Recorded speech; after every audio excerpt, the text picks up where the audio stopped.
Yuk jadi bagian dari dakwah kami. Dukung operasional dakwah dan sosial kami, raih pahala amal jariah yang terus mengalir sampai hari kiamat. Innal hamdalillah, segala puji dan puja kehadirat Allah. Nahmaduhu wa nasta'inuhu wa nastaghfiruh. Hanya kepadanya kita memuji, meminta pertolongan serta bertaubat dari dosa-dosa kita. Wa na'udzu billahi min syururi anfusina, dan kita juga berlindung kepada Allah dari keburukan-keburukan diri kita. Wa min sayyiati a'malina, dan dari segala dosa-dosa yang pernah kita lakukan. May yahdihillahu fala mudhillalah. Barang siapa yang telah Allah berikan petunjuk, maka tidak akan pernah ada yang bisa menyesatkannya. Wa may yudlilhu fala hadiyalah. Dan barang siapa yang telah Allah sesatkan, maka tidak akan mendapatkan petunjuk selamanya. Asyhadu an la ilaha illallah wahdahu la syarikalah. Wa asyhadu anna Muhammadan abduhu wa rasuluh. Saya bersaksi tiada Tuhan yang berhak disembah kecuali Allah, dan Muhammad benar-benar hamba juga utusannya. Allah mengingatkan dalam 3 ayat dalam Al-Quran. Ya ayyuhalladzina amanu taqullaha haqqa tuqatihi wa la tamutunna illa wa antum muslimun. Hai sekalian orang-orang yang beriman, bertakwalah kepada Allah. Hanya patuh dan tunduklah kepada satu-satunya pencipta segala sesuatunya, baik di langit, di bumi, di kedalaman lautan, terjangkau atau tidak terjangkau oleh mata manusia. Sebenar-benar patuh dan tunduk kepada Allah, dan janganlah kalian meninggal dunia kecuali dalam keadaan Islam. Di ayat yang kedua Allah mengingatkan juga, ya ayuhan nasu taqu rabbakum alladhi khalaqakum min nafsin wahidah wa khalaqa minha zawjaha wa batha minhuma rijalan katsiran wa nisaa wattaqullaha alladhi tasaaluna bihi wal arham innallaha kana 'alaikum raqiba. Hai sekalian manusia, sekali lagi bertakwalah, hanya patuh dan tunduklah kepada Allah yang telah menciptakan kalian dari jiwa yang satu, yaitu Adam alaihissalam, dan telah menciptakan dari jiwa yang satu istrinya Hawa alaihissalam, dan telah banyak memberikan keturunan laki-laki juga perempuan dari keduanya. Sekali lagi bertakwalah kepada Allah dan jagalah hubungan silaturahim. Sesungguhnya Allah senantiasa mengawasi kalian. Di ayat yang ketiga, ya alladzina amanu taqullaha wa qulu qawlan sadida yuslih lakum a'malakum wa yaghfir lakum dhunubakum wa may yuti'illaha wa rasulahu faqad faza fawzan 'azima. Hai sekalian orang-orang yang beriman, sekali lagi bertakwalah kepada Allah dan ucapkan kalimat yang benar. Jujurlah, niscaya Dia akan memperbaiki amal-amal perbuatan kalian, mengampuni dosa-dosa kalian. Barang siapa yang mentaati Allah dan Rasulnya, sungguh dia telah mendapatkan kemenangan yang besar. Amma ba'd, fa inna asdaqal hadithi kitabullah. Kita tahu sebaik-baik rujukan umat Islam dalam segala lini kehidupan mereka, terutama ibadah, adalah kitabullah, Al-Quran. Wa khairu hadi Muhammadin sallallahu alaihi wa ala alihi wa sahbihi wa sallam. Dan sebaik-baik petunjuk setelah Al-Quran adalah petunjuk Nabi besar Muhammad sallallahu alaihi wa ala alihi wa sahbihi wa sallam. Wa syarrul umuri muhdatsatuha, dan seburuk-buruk perbuatan terutama dalam ibadah yang tidak punya rujukan dari keduanya. Fa inna kulla muhdatsin bid'ah. Semua ibadah tidak punya rujukan dari Al-Quran dan Sunnah dikenal dengan perbuatan baru dalam agama. Wa nabidatin dhalalah, perbuatan baru akan membawa pelakunya pada kesesatan. Wa inna dalalan finnar, dan sesungguhnya kesesatan itu akan masuk ke dalam api neraka. Saudaraku seiman, pada kesempatan ini kita akan membahas judul khutbah kita, wahai para penghina Rasulullah sallallahu alaihi wasallam. Iya saudaraku, kita dikagetkan dengan banyak sekali bermunculan orang-orang yang selalu saja menghina Rasulullah SAW dan menyakiti hati seluruh umat Islam di muka bumi ini. Ada yang melakukan ejekan-ejekan tersebut dengan lisannya, ada yang dengan gambar, dan yang lain dengan isyaratnya. Dan mereka tidak mau berhenti dengan masalah ini. Entah apa tujuan dan target yang mereka inginkan. Saudaraku seiman, kenapa mereka para penghina Rasul ini tidak menyibukkan diri mereka saja dengan kehidupan mereka, membenahi diri, menyempurnakan prestasi-prestasinya? Apakah mereka ini tidak mengenal dan mengetahui, atau memang pura-pura tidak mau tahu siapa Muhammad sallallahu alaihi wasallam? Dengan begitu mudahnya mereka mengejek, mencari-cari kesalahan tanda kutip yang mereka anggap kesalahan, sehingga akhirnya membuat gejolak yang sangat besar di tengah-tengah kaum muslimin. Perlu mereka mengetahui bahwasanya selamanya Nabi kita Muhammad SAW akan abadi menjadi panutan, idola, dan juga utusan Allah serta pemimpin seluruh manusia. Sementara miras, minuman keras adalah sesuatu yang haram dalam agama Islam, bahkan masuk dalam kategori dosa besar. Wahai para penghina Rasul, ketahuilah dan camkanlah baik-baik kalau Rasul Muhammad SAW lebih kami cintai dari diri kami, istri-istri kami, anak-anak kami, seluruh kerabat kami, kedua orang tua kami, bahkan seluruh apapun yang kami miliki. Dia adalah orang yang akan kami curahkan seluruh energi kami, potensi kami, apapun yang kami miliki untuk membelahnya. Dan kami akan sebutkan kisah dua orang sahabat yang sudah cukup mewakili bagaimana cinta umat Islam kepada Nabi besar Muhammad sallallahu alaihi wasallam. Kisah yang masyhur Sa'ad bin Rabi' radhiyallahu anhu. Di perang Uhud ditemukan 70 luka di tubuhnya. Dan Nabi SAW berkata kepada beberapa sahabat, adakah yang bisa mencarikan Sa'ad bin Rabi' untukku? Maka para sahabat pun menyebar di tengah kancah peperangan untuk mencari mana Sa'ad bin Rabi'. Maka mereka menemukan Sa'ad bin Rabi' dengan 70 luka, semuanya darah, dan ngos-ngosan sebentar lagi akan wafat. Maka sahabat yang menemui mengatakan, wahai Sa'ad, sesungguhnya Rasulullah SAW menanyakan tentang dirimu.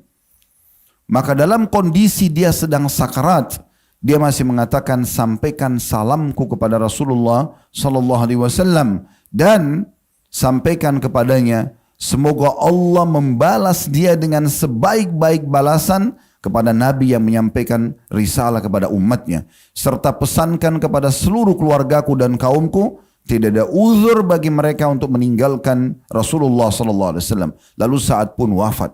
Di saat akan meninggal dunia pun penuh dengan perjuangan untuk menyampaikan salam hormat, untuk menunjukkan bahwasanya dia peduli dan juga cinta kepada Nabi SAW. Kisah yang kedua, Khubayb bin Adi radhiyallahu anhu, seorang sahabat yang ditawan oleh musuh, kemudian diperjualbelikan di pasar lalu diberi oleh Quraisy, dan Quraisy ingin membunuh Khubayb radhiyallahu anhu karena memang dia banyak menumpas dan membunuh orang-orang Quraisy, kafir Quraisy di perang Badar. Di saat dia akan dibunuh, diikat di sebuah batang pohon kurma, kemudian salah satu Quraisy mengatakan, apakah kau ingin, hai Khubayb? Pada saat itu setiap orang bebas untuk menyiksanya. Ada yang mencoretnya tubuhnya dengan pisau, ada yang menusuknya, ada yang melemparinya dengan batu, ada yang mengejeknya, sehingga dia luka dan dia mati pelan-pelan. Maka ada seseorang yang mengatakan, hai Khubayb, apa kau mau bersedia kalau seandainya kami gantikan posisimu dengan Muhammad dan kau bebas? Maka dalam kondisi luka, sakit parah, ya, dan dia juga mengetahui dia akan dibunuh sebentar lagi, dia mengatakan, demi Allah aku tidak ingin sesaat pun Rasulullah SAW berada di posisiku. Kemudian dia dilempar atau dipanahi dengan anak panah lalu dia mati syahid radhiyallahu anhu. Begitu juga bagaimana gambaran yang digambarkan oleh Urwah, salah satu duta Quraisy. Setiap kali Quraisy ingin mengutus siapapun untuk menemui raja-raja dunia di saat itu, baik Kisra di Persia atau Kaisar di Romawi ataupun Najasyi di Ethiopia, 3 raja besar pada saat itu, pasti akan mengutus atau mereka akan mengutus Urwah. Maka Urwah satu waktu pernah menemui Nabi SAW dan pada saat itu tiba waktu sholat. Maka para sahabat pada saat Nabi SAW sedang berwudu, mereka mengurumuni Nabi SAW lalu mereka memperebutkan sisa air wudunya. Bahkan sampai dahak yang dikeluarkan oleh Nabi SAW pun mereka memperebutkan dan menggosoknya di badan mereka. Lalu kemudian Urwah pulang ke kaumnya sambil mengatakan, bahkan digambarkan dalam riwayat Bukhari bagaimana Urwah menggambarkan dengan sangat detail bahwasanya tidak seorang pun dari sahabat Muhammad berani memandang wajahnya karena segan dan menghormatinya. Maka dia pulang ke kaumnya lalu mengatakan, wahai kaumku, ketahuilah aku telah kalian utus atau aku telah mendatangi Kisra penguasa Persia, Kaisar penguasa Romawi, dan Najasyi penguasa Ethiopia. Demi Allah belum pernah aku menemukan satu pun di antara mereka dimuliakan sebagaimana sahabat-sahabat Muhammad memuliakan Muhammad sallallahu alaihi wasallam. Ini sedikit gambaran dan mewakili umat Islam. Bagaimana kalau kita hidup di masa Nabi sallallahu alaihi wasallam, kita pun akan seperti itu. Kita akan terus membela Nabi sallallahu alaihi wasallam, bahkan mendahulukan diri beliau karena memang itu bagian daripada syariat. Di mana Nabi SAW menyampaikan dan diperintahkan oleh Allah, sesungguhnya tidak akan sempurna iman seseorang antara kalian sampai dia mencintaiku melebihi dirinya, keluarganya, bahkan seluruh manusia di muka bumi ini. Ya, itu prinsip dasar kami. Wahai para penghina Rasulullah sallallahu alaihi wasallam, belum hilang bekas luka kami karena karikatur yang dibuat di Prancis dan akhirnya melahirkan kecaman yang sangat besar dari seluruh umat Islam di muka bumi ini, termasuk pemboikotan produk-produk Prancis di negara-negara Islam. Muncul lagi dua politikus India, lalu kemudian coba membawa-bawa dan membahas pernikahan Nabi SAW dengan Ummul Mukminin Aisyah yang sudah terjadi lebih dari 1400 tahun yang lalu, di mana pada saat itu menikah dengan anak yang seumur Aisyah adalah hal yang biasa dan tidak ada pelanggaran dalam masalah ini, tapi dijadikan sebagai bahan ejekan, padahal masih banyak bahan-bahan pembicaraan yang lain. Lalu kemudian terjadi kecaman besar-besaran yang sampai hari ini masih berjalan kecaman tersebut, dan umumnya di negara Timur Tengah terjadi pemboikotan besar-besaran terhadap produk India. Bahkan banyak muslim-muslim, pengusaha muslim mengeluarkan dan membakar produk-produk India ada di supermarket mereka. Subhanallah, belum selesai luka kita tentang masalah itu. Di Indonesia yang mayoritas muslim, kita dikagetkan beberapa hari ini dengan adanya iklan gratis minum khamar, minuman keras atau miras asal namanya Muhammad. Kenapa harus Muhammad? Apakah kalian belum tahu makna Muhammad adalah orang yang mulia? Atau maknanya sendiri, Muhammad dan Ahmad adalah terpuji, dan belum pernah ada orang yang bernama seperti Muhammad SAW sebelum beliau. Beliau adalah utusan Allah Subhanahu wa taala. Kenapa harus orang ini? Dan uniknya tersebar di media banyak sekali cuplikan-cuplikan orang yang berbangga-bangga sambil mabuk di tempat tersebut, lalu kemudian memperlihatkan kalau mereka berdoa sambil mabuk, seakan-akan mengolok-olok masalah ini. Belum lagi memang ada orang yang dianggap namanya Muhammad dipanggil-panggil dan seterusnya. Ini sesuatu yang sangat aneh. Baik orang yang pemilik tempat tersebut yang alhamdulillah sudah datang hukuman, ya walaupun ini masih pembukaan hukuman kalau kami melihat dari Allah Subhanahu wa taala dengan diangkatnya izin dengan alasan tentu belum melengkapi izin-izinnya, juga kalau terus saja berlanjut akan datang hukuman yang jauh lebih besar. Demikian pula dengan orang yang kalau betul yang sedang mabuk itu bernama Muhammad, ini betul-betul seorang muslim yang sangat bodoh yang menghina nabinya Muhammad SAW. Kenapa harus berbangga mendapatkan sebotol khamar, minuman keras gratis dengan membawakan nama mulia Muhammad SAW? Muhammad lebih pantas di masjid, di majelis-majelis, di tempat-tempat yang mulia. Wahai para penghina Rasulullah, andai saja kalian belum tahu siapa Muhammad SAW, maka kami menceritakan kepada kalian.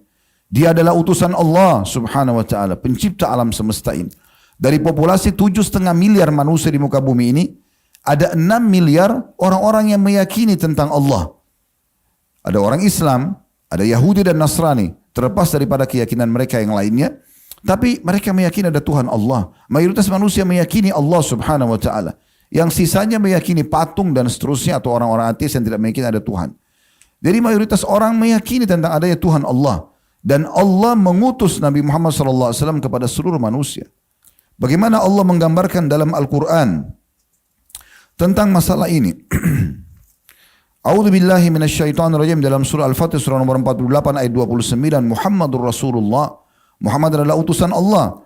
Dan juga dalam surah Al-Ahzab surah nomor 33 ayat 40 Allah mengingatkan, A'udzu billahi minasyaitonir rajim, ma kana Muhammadun aba ahadin min rijalikum walakin Rasulullah wa khataman nabiyyin wa kana Allah bikulli syai'in alima. Sesungguhnya Muhammad bukanlah ayah seseorang di antara kalian, tapi dia adalah utusan Allah dan penutup para nabi. Sesungguhnya Allah mengetahui segala sesuatunya. Dan ayat surah Al-Ahzab ini turun disebabkan karena orang-orang Yahudi menghardik pernikahan Nabi SAW dengan Zainab yang merupakan mantan istri anak angkat Nabi SAW. Dan ini karena memang akan keluar sebuah hukum kalau memang Nabi Muhammad SAW atau seseorang boleh menikahi kalau mantan istri anak angkatnya. Karena ini bukan anak kandungnya. Kalau anak mantu artinya dari anak kandung, maka tidak mungkin bisa dinikahi kalau sudah cerai dengan anak kita. Tapi kalau anak angkat tidak ada hubungannya sama sekali. Maka Allah turunkan ayat ini. Dan Allah Subhanahu wa taala dengan hikmahnya mewafatkan 3 anak laki-laki Nabi SAW, Qasim, Abdullah dan juga Ibrahim alaihimussalatu wassalam, karena memang Allah Subhanahu wa taala menginginkan agar Rasulnya Muhammad SAW bukan menjadi ayah siapapun yang maksudnya dinisbatkan kepadanya. Sehingga memang dengan hikmah Allah subhanahu wa ta'ala, Allah muliakan nabinya Muhammad sallallahu alaihi wasallam. Kalau kalian bertanya tentang akhlaknya, Allah juga sang pencipta langit dan bumi telah berfirman dalam surah Al-Qalam, surah nomor 68 ayat 4, wa innaka la'ala khuluqin azim. Dipuji langsung oleh sang pencipta, sesungguhnya hai Muhammad kau memiliki akhlak yang sangat mulia. Tidak pernah kami temukan salah satu istrinya, anak-anaknya, sahabat-sahabatnya, bahkan seluruh umatnya yang berakal, tentu yang bukan ahli maksiat atau jauh dari akal sehatnya, yang mengejek ataupun menyalahkannya. Bahkan Ummul Mukminin Aisyah radhiyallahu anha dalam hadis Bukhari Muslim menyebutkan waktu ditanya, "Kaifa kana khuluqun Nabi sallallahu alaihi wasallam?" Bagaimana akhlaknya Nabi? Karena yang paling mengenal seorang laki-laki adalah istrinya. Maka istrinya, tetangga bantalnya akan selalu mengetahui mana baik buruknya orang ini. Maka dia hanya bisa menjawab mengatakan kana khuluquhul Quran. Ketahuilah akhlaknya Rasulullah SAW adalah Al-Quran. Dan tidak ada hubungannya, tidak ada kekurangan sama sekali. Saudaraku seiman, kita juga harus memberikan jawaban yang jelas kepada para penghina Rasul ini, bahwasanya yang memerintahkan kita memuliakannya, menolongnya. Kalau sekarang beliau sudah meninggal, maka tetap ada kewajiban menolongnya. Karena ini perintah Allah subhanahu wa ta'ala. Bukan hanya seperti Sa'ad bin Rabi, bukan hanya seperti Hubayb bin Adi, bukan hanya seperti kisahnya Urwah tadi, dan beberapa sahabat-sahabat ridwanullah alaihim yang menggambarkan tentang cinta mereka, karena mereka melihat Nabi semasa hidupnya, atau melihat dengan mata kepala, tapi kita pun setelah meninggal, Nabi SAW tetap diwajibkan untuk membelahnya. Allah menyebutkan dalam surah Al-A'raf, surah nomor 7 ayat 157, A'udhu billahi minasyaitonir rajim, الذين يتبعون الرسول النبي الأمي الذي يجدونه مكتوبا عندهم في التوراة والإنجيل يأمرون بالمعروف وينهون عن المنكر ويحل لهم الطيبات ويحرم عليهم الخبائث ويضع عنهم إصرهم والأغلال التي كانت عليهم فالذين آمنوا به وعزروه ونصروه واتبعوا النور الذي أنزل معه أولئك هم المفلحون. Artinya, orang-orang yang mengikuti Rasul Muhammad sallallahu alaihi wasallam, nabi yang buta huruf, memang beliau tidak bisa membaca menulis, agar hilang semua syubhat kalau beliau yang menyusun Al-Quran. Karena telah muncul syubhat seperti ini, bahwasanya Muhammad sallallahu alaihi wasallam mengambil ayat dari Taurat dan Injil lalu menyusunnya menjadi Al-Quran. Maka Allah membantahnya. Allah mengatakan yang orang-orang yang mengikuti Nabi atau Rasul, Nabi yang buta huruf, yang mereka dapatkan tertulis di kitab mereka dalam Taurat dan Injil, yang akan menyeru mereka kepada kebaikan dan melarang mereka dari kemungkaran, serta menghalalkan untuk mereka semua yang baik-baik dan mengharamkan terhadap mereka semua yang buruk-buruk, serta akan menghilangkan belenggu-belenggu yang membebani mereka. Maka orang-orang yang beriman kepadanya dan memuliakannya, memenangkannya, dan juga mengikuti cahaya atau Al-Quran yang diturunkan kepadanya, mereka adalah orang-orang yang beruntung. Andai saja wahai para penghina Rasul, kalian menanyakan apa mukjizatnya. Terlalu banyak ratusan mukjizat Nabi kami Muhammad SAW, dan cukuplah kalau mau bukti nyata, itu disebutkan dalam Al-Quran surah Al-Qamar, surah nomor 54 ayat 1. A'udzu billahi minasyaitonir rajim. Iqtarabatis sa'atu wa insyaqqal qamar. Sungguh telah dekat hari kiamat dan telah terbelah bulan itu. Disebutkan oleh sahabat yang mulia Abdullah bin Mas'ud radhiyallahu anhu. Beliau mengatakan di dalam hadis Bukhari Muslim, kami menyaksikan bulan di Mekah terbelah dua bahagian. Sebelum hijrah Nabi SAW ke Madinah, sebelah bulan di sisi bukit atau gunung Abi Kubais dan sebelah lagi di gunung As-Suwaida. Walaupun orang-orang Quraisy pada saat itu mengatakan, ini pasti sihir, tidak mungkin bulan bisa terbelah. Karena waktu itu mereka menantang Nabi SAW dengan niat untuk menghina Nabi. Mereka mengatakan, hai Muhammad, apa kau mau kami beriman? Kata Nabi SAW, iya. Lalu mereka mengatakan, apa kau lihat bulan itu? Kata Nabi SAW, iya. Maka mereka mengatakan, belah bulan itu buat kami. Mereka minta dibelah bulan. Bukan hanya sekedar membelah pohon yang kira-kira masih masuk akal manusia. Bulan yang manusia pun di masa sekarang teknologi canggih belum tentu bisa mencapai ke sana kecuali dengan waktu yang cukup panjang. Maka mereka mengatakan di masa itu belum ada teknologi, belah bulan buat kami. Maka Nabi SAW menerima tantangan tersebut sambil mengatakan, apakah kalian akan beriman bila Allah menerima permintaan kalian? Mereka mengatakan tentu saja. Maka semua sahabat waktu itu menyaksikan dan juga orang-orang Quraisy bagaimana Nabi SAW menunjuk bulan dan menggaris dengan telunjuk beliau SAW dan terbelah menjadi dua. Itu pun mereka masih mengatakan ini betul-betul sihir yang luar biasa. Untuk memastikan ini sihir, kita akan tanyakan orang-orang Quraisy yang ada di luar Mekah, masih di negeri Syam berdagang pada saat mereka kembali nanti. Apakah mereka juga melihat bulan? Kalau mereka lihat bulan seperti ini terbelah seperti yang kita saksikan, berarti bukan sihir. Maka beberapa hari setelah itu ada beberapa pedagang Quraisy kembali dan mereka menanyakan kepada pedagang-pedagang tersebut. Para pedagang itu pun memberikan kesaksian kalau mereka menyaksikan bulan terbelah. Dan sampai hari ini kita ketik di Google foto bulan terbelah, kita akan temukan memang ada foto nyata, Anda bisa menyaksikan itu. Dan para ilmuwan mengatakan garis yang ada di tengah-tengah bulan ini menandakan dulu bulan pernah terbelah, entah kapan. Dan ini menandakan satu waktu nanti bisa terbelah juga sebagaimana terbelah dulu. Tapi kita umat Islam punya jelas dalam surah Al-Qamar, surah nomor 54 ayat 1. Perlu kalian tahu bahwasanya Allah Subhanahu wa taala akan menolongnya selain kami. Allah Subhanahu wa taala akan menolongnya dan Allah sudah mengekalkan dalam Al-Qur'an yang kami yakini pasti benar. Beberapa ayat diantaranya surah Al-Kautsar surah nomor 108 ayat 3, hampir seluruh umat Islam menghafal ayat ini. Inna syani'aka huwal abtar. Sesungguhnya orang yang mengolok-olok kau Muhammad pasti akan rugi. Juga dalam surah Al-Hijr disebutkan ayat 95, A'udzu billahi minasyaitonir rajim. Inna kafainakal mustahziin. Sesungguhnya kami pasti memelihara engkau wahai Muhammad dari kejahatan orang-orang yang mengolok-olokmu. Dan kita menyaksikan dalam buku-buku sejarah mayoritas yang telah mengolok-olok Nabi SAW Allah binasakan di perang Badar. Begitu juga Abu Lahab yang sangat masyhur mencaci maki Nabi SAW. Tentu di perang Badar meninggalnya Abu Jahal, Umayyah bin Khalaf, kemudian Al-Walid, Syaibah dan beberapa tokoh-tokoh Quraisy yang memang kerjanya mengolok-olok Nabi SAW di Mekah. Begitu juga dengan Abu Lahab yang tidak sempat ikut berperang, maka Allah hinakan dia dengan cara kepalanya dipukul ya, oleh salah satu orang Quraisy yang sudah masuk Islam karena dia menghina Nabi SAW dan tidak menerima. Ya, pada saat itu kekalahan mereka di Badar dan sempat dia memukul budaknya Abbas radhiyallahu anhu ajma'in, waktu itu sudah masuk Islam, maka dipukullah kepala dia dengan ya busur panah, kemudian bocor, berdarah dan akhirnya Abu Lahab meninggal. Waktu dia meninggal karena banyak yang menghina Nabi SAW, maka badannya membusuk dan tidak ada satupun anak-anaknya pun, tidak ada kerabatnya termasuk anaknya yang mau mengurus jenazahnya. Maka mereka merajamnya dari jauh, melempar batu-batu sampai terbentuk seperti kuburan di dalam rumahnya dan membiarkan. Setelah itu rumahnya tidak ditinggali lagi dan Allahu alam bagaimana keadaannya setelah itu. Rumahnya juga tidak diperjualbelikan, entah kemana sekarang sejarah itu. Tapi yang jelas dia pun terhina dan sekian banyak kisah berhubungan dengan masalah itu. Demikian pula di masa setelah meninggalnya Nabi SAW. Kita akan tutup khutbah kita dengan kisah yang masyhur diangkat oleh Ibnu Hajar Al-Asqalani ya, rahimahullah dalam kitabnya Ad-Durar Al-Kamina fi Ayanil Mi'at Ats-Tsamina di jilid 4 halaman 103. Dan ini kisah yang sangat masyhur tentunya.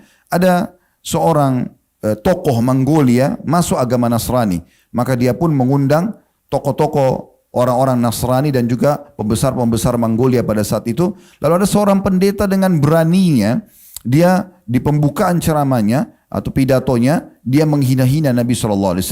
Pada saat itu ada seekor anjing pemburu, ada beberapa kisah yang menyebutkan bahwasanya itu anjing dia, ada yang mengatakan juga memang anjing penjaga. Di situ diikat dengan rantai yang sangat kuat. Begitu dia menghina Nabi SAW, anjing tersebut meraung dengan keras, kemudian memaksa diri untuk melepaskan diri dari ikatannya, lalu tiba-tiba menyerang orang ini. Menyerang, dicakar mukanya, digigit dia, kemudian orang-orang memisahkannya. Setelah mulai tenang keadaan, maka orang-orang di situ mengatakan pada dia, mungkin karena kau menghina Muhammad, kita mengatakan sallallahu alaihi wasallam tentunya. Maka pada saat itu dia mengatakan tidak, anjing ini hanya sensitif karena pada saat dia melihat saya sedang pidato, tangan saya memberikan isyarat ke arah dia, dia mengira saya akan memukulnya. Maka dia pun ceramah atau pidato lagi, lalu kemudian dia menghina Nabi SAW yang kedua kali.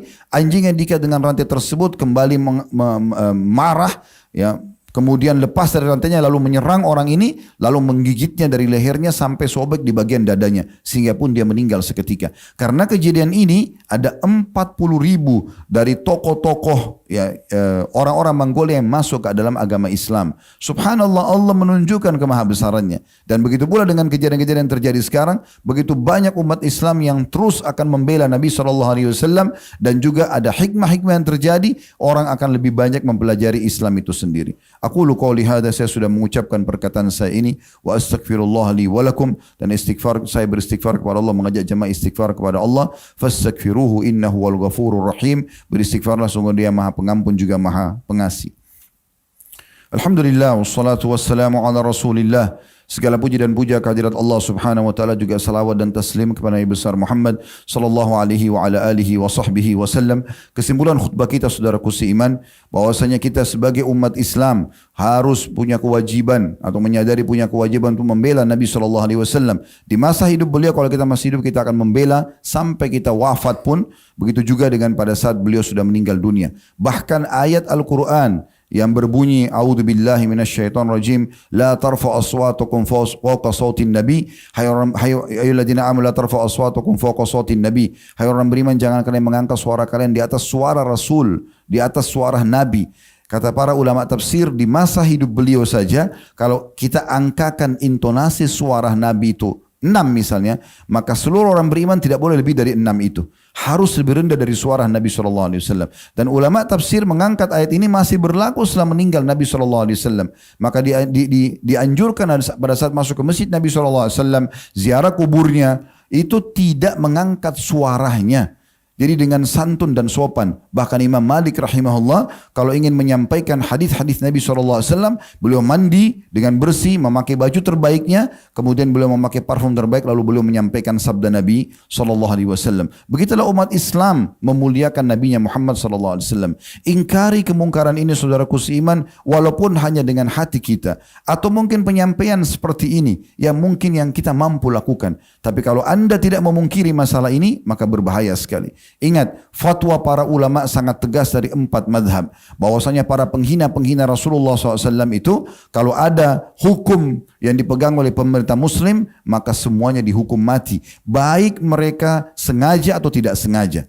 Mereka main-main atau mereka serius. Semuanya itu ya kena hukuman mati. Dan ini disepakati oleh ulama, bisa kita kembali kepada banyak buku-buku fikih. Dan juga bagaimana eksekusi ini hanya diambil oleh tentunya pemerintah dan bukan individual, tapi hukumannya dihukum mati. Bahkan pendapat ulama mengatakan kalau dia seorang muslim dan dia sengaja mengolok-olok Nabi SAW, maka menjadi 3 pendapat ulama. Yang satu mengatakan hukumnya dihukum mati ya, dan tidak diminta tobatnya. Yang satu lagi mengatakan hukumannya dihukum mati walaupun dia sudah tobat ya. Jadi walaupun dia bertaubat pun tetap harus dihukum mati. Begitu beratnya kalau menghina Nabi SAW, walaupun cuma bercanda. Oleh karena itu teman-teman hati-hati. Contoh kecil tentang masalah jenggot, sunnah Nabi SAW. Anda kalau tidak mau berjenggot, jangan olok. Tidak berjenggot itu hak Anda. Tapi Anda olok-olok, ini berbahaya sekali. Sekarang banyak orang mencaci maki, menghina celana cingkrang, hanya karena tidak mau isbal. Karena Nabi SAW yang menyuruh itu. Banyak hadis beliau berhubungan dengan masalah itu. Ya. Maka jangan olok-olok kalau anda tidak mau lakukan. Dan sekian banyak contoh-contoh dari sunnah Nabi SAW. Dan hati-hati, kekufuran ada di depan mata kalau anda sengaja mengolok-oloknya. Sebagaimana kaum munafikin yang disebutkan dalam surah Al-Ahzab. Saudaraku seiman, di hari Jumat adalah waktu yang mulia di mana Allah Subhanahu wa taala memberikan kesempatan kita untuk bisa mengajukan doa kita dan diterima oleh Allah Subhanahu wa taala. Sekaligus juga saya mengingatkan hari ini adalah masuk 1 Zulhijjah, di mana hari ini adalah hari emas setiap muslim. Tidak ada amal apapun yang dikerjakan wajib atau sunnah di 10 awal Zulhijjah, dan hari ini kita tanggal 1 Zulhijjah, kecuali akan mengalahkan pahala jihad, kecuali seseorang yang keluar membawa jiwa dan hartanya dan tidak membawa sesuatu pun dari keduanya. Sebagaimana kata Nabi SAW, tidak ada hari-hari sepanjang tahun di mana setiap amal soleh paling Allah cinta dibandingkan dikerjakan di 10 awal bulan Zulhijjah. Maka para sahabat mengatakan, jihad pun ya Rasulullah. Kata Nabi SAW, jihad pun kecuali orang yang keluar membawa hartanya dan jiwanya, kemudian dia tidak membawa pulang keduanya. Oleh karena itu kita maksimalkan untuk ibadah kepada Allah Subhanahu wa taala, termasuk doa kita tentunya yang kita akan panjatkan. Alhamdulillahi Rabbil Alamin. Kami memuji-Mu ya Allah sebagaimana layak Kau dipuji sebagai pencipta, sampai Engkau menerima puji-pujian kami ini, dan juga kami mengucapkan salam hormat kami kepada Nabi besar Muhammad sallallahu alaihi wasallam sebagaimana Engkau telah perintahkan kami. Ya Allah, kami tidak berkumpul di masjid ini, di musalla ini, kecuali karena ingin mengerjakan apa yang telah Engkau wajibkan kepada kami, yaitu salat Jumat. Maka terimalah ini dengan pahala yang sempurna, serta terimalah seluruh amal-amal soleh yang pernah kami kerjakan, yang sedang kami kerjakan, yang akan kami kerjakan sampai menjelang ajal datang nanti dengan pahala yang sempurna. Dan ampunilah kami, kedua orang tua kami, seluruh kerabat kami, seluruh muslimin dan muslimat, mukminin dan mukminat yang hidup dan juga yang sudah meninggal. Ya Allah, jadikan negara kami Indonesia negara yang aman, tentram, damai, seluruh umat Islam di bawah naungan ukhuwah Islamiyah. Dan siapapun yang menginginkan keburukan bagi Islam, bagi muslimin, bagi Indonesia negara tercinta ini, maka kembalikan tipu daya mereka kepada diri mereka sendiri. Ya Allah, tolonglah saudara-saudara kami kaum muslimin di seluruh pelosok muka bumi ini yang sedang tertindas, dimanapun mereka berada. Ikhlaskan niat mereka, terima para syuhada mereka, bolehkan Islam di tangan mereka dan tangan kami semua, serta ikut sertakan kami bersama mereka di pahala, baik dengan doa, dengan harta, dengan juga dengan jiwa kami. Dan ya Allah, berikanlah kami seluruh kebaikan di dunia. Rabbana atina fid dunya hasanah, dan berikanlah kami seluruh kebaikan di akhirat. Wa fil akhirati hasanah, dan selamatkan kami dari api neraka. Wa qina adzabannar, dan masukkanlah kami ke dalam surga bersama orang-orang yang patuh. Wa adkhilnal jannata ma'al abrar. Ya Azizu ya Ghaffar, wa Izzat yang maha mulia dan juga maha pengampun. Ya Rabbal alamin, Tuhan alam semesta. Wa sallallahu nabiyana Muhammadin walhamdulillahi rabbil alamin. Inna Allah ya'mur bil adli wal ihsani wa ita'i dzil qurba. Sesungguhnya Allah selalu menyuruh kita berbuat keadilan, kebaikan, dan juga berbuat baik, menolong para sanak kerabat. Ya'idukum la'allakum tadhakkarun. Itu peringatan dari Allah, jadikan sebagai pegangan hidup kalian. Wadhkurullahal azim yadhkurkum.